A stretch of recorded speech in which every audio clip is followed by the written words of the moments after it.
Hey guys, Charity here. I want to talk to you about garden greens that you can grow throughout the summer, which is incredible because greens are really hard to grow in most hot, humid climates. So let me tell you about my top 4 favorites, and then I'll give you some extras that you can grow if you want to experiment. The first one being sorrel. Sorrel is so incredible. This is a massive patch of sorrel that my girl just went and got. She went and got a little snack. Sorrel tastes like, Esther, what does sorrel taste like? It tastes like a lemon? Yeah, it tastes like a lemon. It does.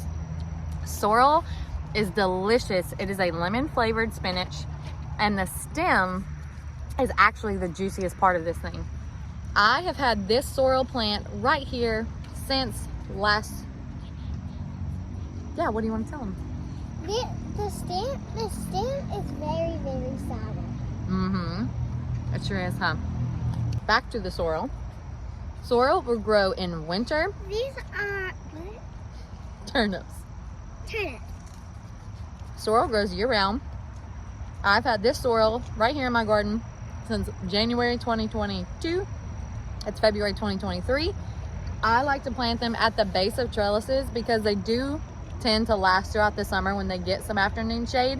So I will plant melons or cucumbers or something wonderful all the way up this trellis that will cover it, and it'll provide shade for this in the summer. Other very delicious varieties of greens besides the sorrel that I really love to grow are Roselle. The Roselle leaves are kind of the taste of like an unripe blackberry, and they look like tree stars if you've ever seen The Land Before Time. They're really great. Roselle will get massive. It grows all the way from spring until the frost, so you have it all year long to add to your salads, and you also get the benefit of growing the calices to make for tea. After sorrel and Roselle, my third favorite would be Egyptian spinach. It grows 2 to 3 feet tall. The leaves are long and very skinny. It also puts off these really delicious pods that you can ferment that are so incredibly good. I actually prefer the pods to the leaves, but it does give me a filler green, which you're really gonna need because when you put this with the Roselle, it's gonna be very tart, very pungent, and you're gonna need something that's more bland to kind of mellow out all of those flavors. Outside of those 3, you could also grow callaloo. Callaloo is also known as amaranth. It will grow very large. You can get the leaves from that. Amaranth is a great summer green. You could also grow red Malabar spinach, which will grow up trellises. It's going to grow forever. Once you grow it, you'll have it forever. It does have that mucilage type of texture to it. So if you like that from okra, red Malabar spinach would be a great variety for you to try. Swiss chard is very popular in a lot of summer gardens. I prefer Swiss chard to be like stir-fried, as it's much more of a firm texture to the Swiss chard, especially the stems, but you might like it fresh in a salad. It might be a good green option for you.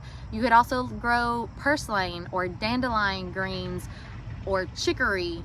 You might see it labeled as chicory. Those are all 3 really great greens that are options for the summer garden, as well as, I feel like I'm missing one.